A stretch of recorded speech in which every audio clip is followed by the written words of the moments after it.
Welcome दोस्तों, मैं हूं डॉक्टर जितेंद्र। आज की वीडियो के अंदर बताने वाला हूं कि बहू का सास ससुर की प्रॉपर्टी पर क्या अधिकार होता है, अधिकार होता है भी है या फिर नहीं होता है। तो यहाँ पे पूरी बातें एक एडवोकेट होने के नाते मैं इस वीडियो में क्लियर करने वाला हूँ, क्योंकि काफ़ी लोग क्या करते हैं कि मेरे से अपॉइंटमेंट बुक करवा के और इस संबंध में बात करते हैं।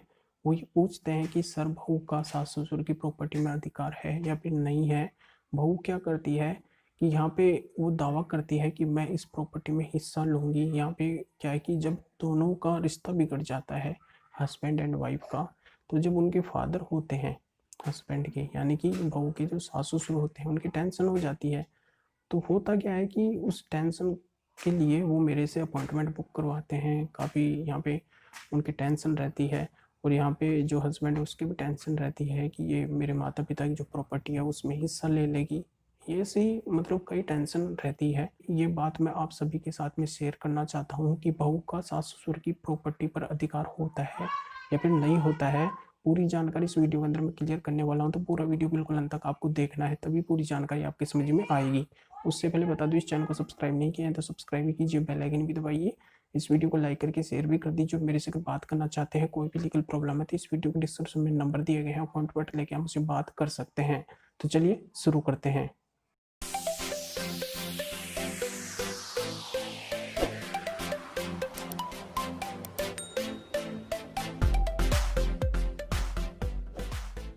तो दोस्तों, इस बात को यहाँ पे क्लियर कर दूंगी। ये तो आपको भली भांति ही पता होगा कि अभी कुछ दिन पहले ही सुप्रीम कोर्ट का जजमेंट आया था, जिसमें माननीय सुप्रीम कोर्ट ने ये बताया था कि बहू का सास ससुर के घर में रहने का अधिकार होगा। ये तो आपको भली बात ही पता है, क्योंकि ऐसे वीडियो आपने काफ़ी देखे भी होंगे और ऐसी न्यूज़ आपने कई जगह पढ़ी भी होगी। तो इसका तो आपको भली बात ही पता है। पर यहाँ पे मैं इस बात को एक बार और क्लियर कर देता हूँ कि बहू का सास ससुर के कौन से घर में रहने का अधिकार होगा, कौन से में नहीं होगा। तो यहाँ पे क्लियर कर दूँ कि जो उसका हस्बैंड है, यानी कि जो बहू का जो वो हस्बैंड होता है, उस हस्बैंड का जहाँ पे शेयर्ड हाउस होगा, यानी कि अगर उसके माता पिता की प्रॉपर्टी में शेयर्ड हाउस है उसका, यानी कि बहू के जो सास ससुर है उसमें उसके हस्बैंड का शेयर्ड हाउस है, तो वो उस घर के अंदर रह सकती है। अदरवाइज अगर उसका शेयर्ड हाउस उसके अंदर नहीं है, तो यहाँ पे मैं क्लियर कर दूँ कि जहाँ पे उसका हस्बैंड रहेगा वहाँ पे वो रह सकती है।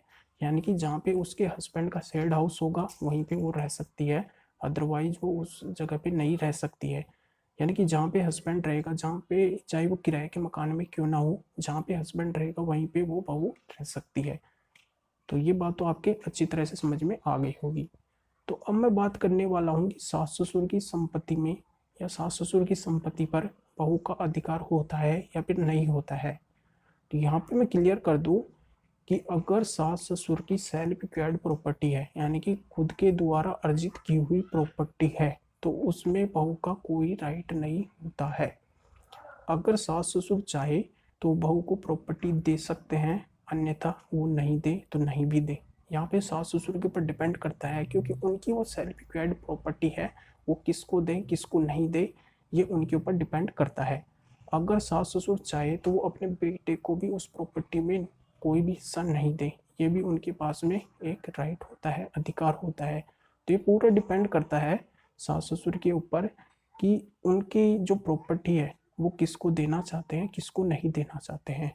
तो यहाँ पे ये बात क्लियर हो गई होगी कि बहू का सास ससुर की जो सेल्फ एक्वायर्ड प्रॉपर्टी है उसके ऊपर कोई अधिकार नहीं होता है।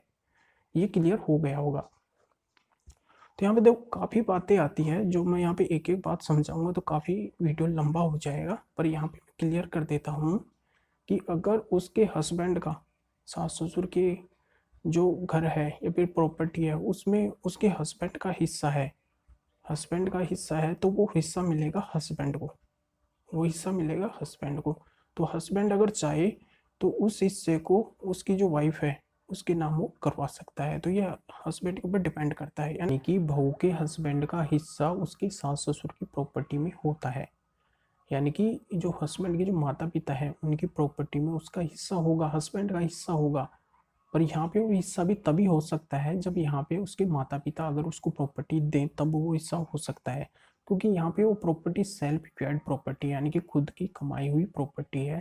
तो यहाँ पे अगर वो चाहें तो वो यहाँ पे अपने बेटे को हिस्सा दे सकते हैं, यानी कि जो बहू है उसके हस्बैंड को हिस्सा दे सकते हैं। चाहे कैसे भी इसको घुमा फिरा के कर लो आप बात। यहाँ पे बात कर रहा हूँ मैं बहू के हस्बैंड की और बहू के सास ससुर की बीच की जो प्रॉपर्टी है उसकी यहाँ पे मैं क्लियर बात कर रहा हूँ। तो किसी भी जरिए से आप घुमाओगे तो यहाँ पे बात यहीं पे आके रुकेगी। तो बात यहाँ पे क्लियर हो गई होगी कि यहाँ पे जो बहू है वो सास ससुर की प्रॉपर्टी में हिस्सा नहीं ले सकती है, क्योंकि यहाँ पे उसका ये राइट नहीं बनता है। अभी तक ऐसा कानून नहीं आया है कि बहू जो सास ससुर की प्रॉपर्टी है उसके अंदर कोई हिस्सा ले सके, क्योंकि वो सेल्फ एक्वायर्ड प्रॉपर्टी है। अगर वो चाहें तो वो हिस्सा दे सकते हैं, सास ससुर हिस्सा दे सकते हैं, अदरवाइज अगर वो नहीं चाहें तो वो कोई हिस्सा वहाँ पे नहीं दे सकते हैं। तो ये पूरी जानकारी आपके समझ में आ गई होगी। इस प्रॉपर्टी से रिलेटेड काफ़ी वीडियो आते रहेंगे, और अभी भी आपके माइंड में अगर कोई भी कन्फ्यूजिंग है, कोई भी बात चल रही है, तो इस वीडियो के डिस्क्रिप्शन में नंबर दिए गए हैं, अपॉइंटमेंट बुक करवा के मुझसे बात कर सकते हैं। फीस कोई ज़्यादा नहीं है, बिल्कुल कम फीस मेरे द्वारा रखी गई है, बहुत ही कम फीस है, जिससे क्या है कि सभी लोग मेरे से बात कर सके जिनकी भी लीगल प्रॉब्लम है। क्योंकि ये फीस रखना भी एक बहुत ही ज़रूरी था, मैं ये फीस भी नहीं रखता पर रखना ज़रूरी था, क्योंकि काफ़ी कॉल मेरे पास में आते रहते हैं, तो मैं किस किस से बात करूँ, क्योंकि देखो टाइम की कमी रहती है, इतना टाइम नहीं मिल पाता है, क्योंकि देखो अपॉइंटमेंट का भी काम रहता है, यूट्यूब चैनल का भी काम है, अदर भी काम रहते हैं, कोर्ट का काम भी रहता है, तो काफ़ी काम मेरे पास में होता है, इसलिए मुझे इतना टाइम नहीं मिल पाता है। इसलिए ये बहुत ही कम फीस आपके लिए रखी गई है कि जिनको भी बात करनी हो अपॉइंटमेंट बुक करा के मुझसे बात कर सकते हैं। तो यहाँ पे कोई ज़्यादा फीस नहीं है, और ये फीस भी मेरे काम नहीं आने वाली है, क्योंकि इस फीस का भी मैं सदुपयोग करने वाला हूँ। जिनको भी ज़रूरतमंद होते हैं, जिनकी स्थिति मतलब पूरी तरह से ख़राब होती है, उनके लिए मैं उनकी सेवा में इस फीस को लगाता हूँ। तो ये काम मैं करता हूँ। तो यहाँ पे कोई ज़्यादा फीस नहीं है, जिनकी भी कोई भी लीगल प्रॉब्लम है, पर्सनल प्रॉब्लम है, वो बिल्कुल इस फीस को पे करके मुझसे डायरेक्ट कॉन्टैक्ट कर सकते हैं, कॉल के बात कर सकते हैं, जिससे मैं उनकी जो भी प्रॉब्लम है, लीगल प्रॉब्लम है, उसका सॉल्यूशन मैं यहाँ पे कॉल के द्वारा बता सकता हूँ, जिससे उनको कोई टेंशन लेने की आवश्यकता नहीं पड़ेगी। तो ये पूरी जानकारी आपकी समझ में आ गई होगी।